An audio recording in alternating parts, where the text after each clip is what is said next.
Hello everyone, welcome back to German Girl in London. We're going to talk about pets today, especially dogs and cats. I personally love both dogs and cats. I'm not really a dog or a cat person. I know that some people get like really defensive about it, but I just kind of love almost all animals. I would be lying if I said I loved every single animal in the world, but I definitely do not wish them any harm. Sometimes I get questions under videos, and I think I've answered one of those before in my Q&A video, which I'll link below. And I get questions about pets in London and what the law is, if many people have pets, and if it's easy to have pets in London. Now, this didn't really affect me until quite recently. I mean, I personally grew up with pets. I think we got a cat when I was 5, and then we got a dog when I was 11, and I also had a rabbit from when I was, or a bunny or whatever, from when I was maybe like 9. So pets have always been a big part of my life, but just in my young adult life, I haven't really thought about having a pet myself, just because circumstance doesn't really allow it at the moment. And obviously I moved country, I moved to London in England, and so it just wasn't really a thing I thought about a lot. So answering these questions for me, I just looked it up on Google basically. So, but now here we are a bit later, and I actually really want a dog at the moment. And now, before you put anything in the comments, I'm not getting one right now just because I work full time. We don't actually have a garden at the moment. I live really close to like a foresty bit, so it wouldn't be impossible, but at the moment it's a bit difficult for me to get a dog. So I wanted to make a video sort of talking about what I've found out, what I've done research on, and kind of just generally pets in London, if many people have pets. And with pets I'm mostly talking about cats and dogs, to be honest, because I don't know if there's any numbers about people owning other animals, because it's usually just cats and dogs, isn't it? So that was just a lot of information, I know, but let's just start with some really broad kind of questions. So something people ask a lot is, are there many dogs in London? And I have to say, it really depends where you are in London, but generally as a whole impression, I always thought there are not very many dogs in London. So when I'm in Berlin, or I don't know, Paris, or kind of any other similar, not similar size, but kind of similar vibe city, I feel like I see a lot more dogs than in London.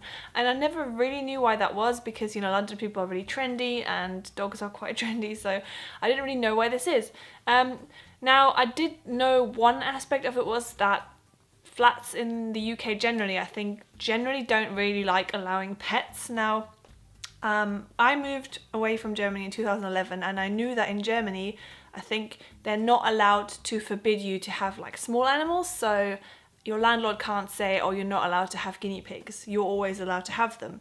But I actually read up that in 2013, they actually passed a law in Germany that your landlord is no longer allowed to put in the tenancy agreement, no pets allowed.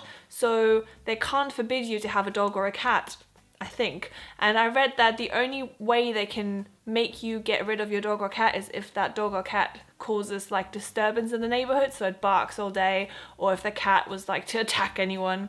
But otherwise, I think, correct me if I'm wrong, but I think in Germany at the moment, you're always allowed to have a dog and a cat if you want one. So they can't say no when you move into a new flat.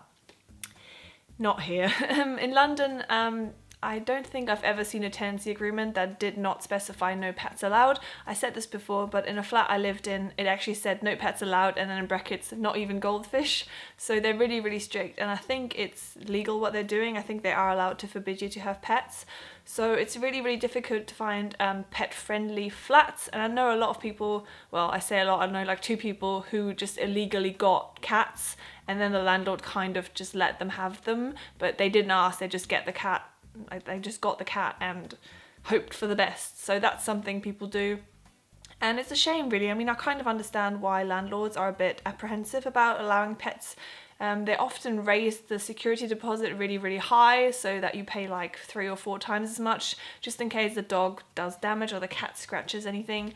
And that just makes it really unattractive for some people to get pets, I guess. And also, obviously, London is a city with people who have very busy lifestyles, so a lot of people work 9-10 hours a day, and there is really no space to have a dog, especially. I mean, a cat, if the cat can go outside, which in itself is a bit of a problem in London, because a lot of places in London don't really have like cat friendly areas, so it'll be a lot of main roads and not much greenery. I mean, London as a city is quite green, but not necessarily everywhere. So the further out you live, the more pet friendly I think it gets, as a rule of the thumb.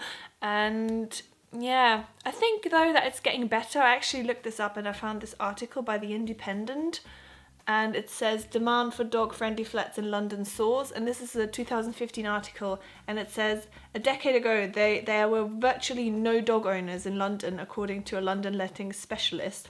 And it says that this year, so 2015, 30% of prospective tenants have been dog owners. So yeah, it just says that people who own dogs, there's more and more people that want to own dogs and that do own dogs. So pet culture is becoming a lot bigger in London. So yeah, it's becoming more of a thing, and I think there are quite a few cats. I've always seen a lot of cats around in London, but dogs, I still feel there aren't as many dogs as loads of other places. We have this thing in Germany that's called the dog tax, Hundesteuer. I don't think they have that in the UK, so having a dog, you don't have to pay tax on your dog, which is kind of, I don't know, in some ways I think it's good, and in others I don't think it's good, because the dog tax in Germany like finances keeping cities clean and stuff, I think. So it's generally a good idea, and it kind of keeps irresponsible people from having pets sometimes, I guess.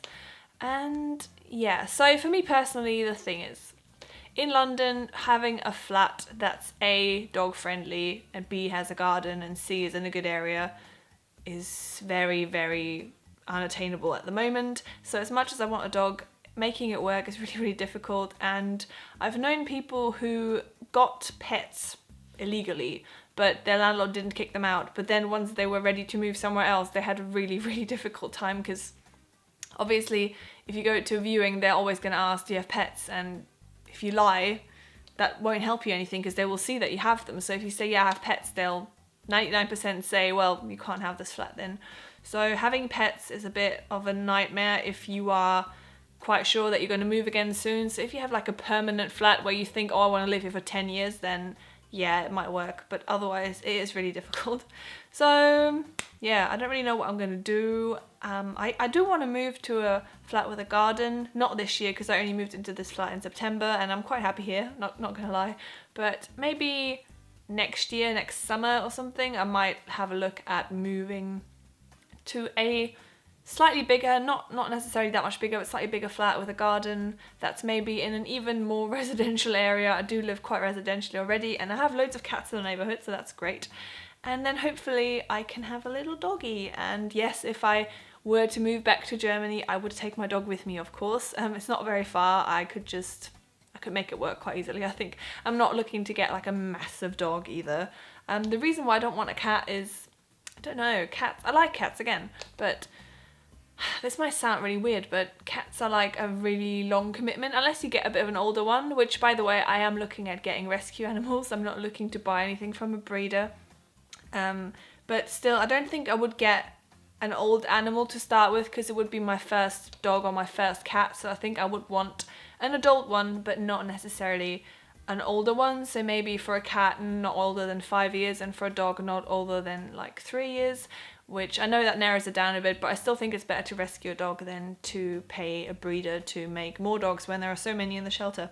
But that's a different topic altogether almost.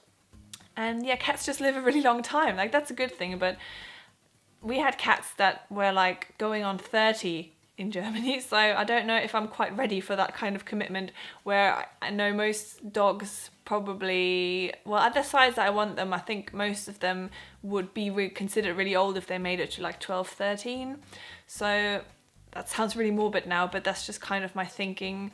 And yeah, that just sounds really weird, but that's part of it. And also, I just want a companion, and I had a cat before in Germany, and they are just, I love them, but they are outside most of the day, and you don't see them as much, and I quite like a dog that I can, you know, call a friend. That sounds really lame. And yeah, another thing is that I'm kind of waiting to have a job where I can bring my dog to work, because I don't want to leave it at home that long, because I think that's a bit don't know, what's the point of having a dog if you're just going to leave it at home for 10 hours a day? And it's not really fair on them, and they'll probably just start barking and go crazy, and then the landlord's going to not let you have it anymore. So yeah, there's just, as you can see, there's loads and loads of factors that come into play when thinking about having a pet in London. It's really not the easiest thing. Landlords are a bit, or landladies by the way, / they are a bit apprehensive usually, and it's just not quite here yet. The tolerance is not quite here. So hopefully in the next 10-20 years, it'll get much better, and more flats will become pet friendly, and just generally maybe London will become a bit more pet friendly, more offices letting you take your dog to work and stuff like that, and that would be really great. So yeah, I hope this gave you a little bit of insight into having a pet in London. If you have any questions, do leave them in the comments and I can try and answer them. And if you are a Londoner that has a pet, let me know how it went, how this came about, if you had any problems finding a flat, where do you live, like not your address, but like generally where do you live. And yeah, send me pictures of your cute dogs if you want. I always appreciate cute animal pictures. So yeah, thank you so much for watching, guys. Do subscribe if you haven't and you'd like to be. I think we're really very close to 10,000, I think. So yeah, that'll be cool, and I'll see you in my next video. Bye!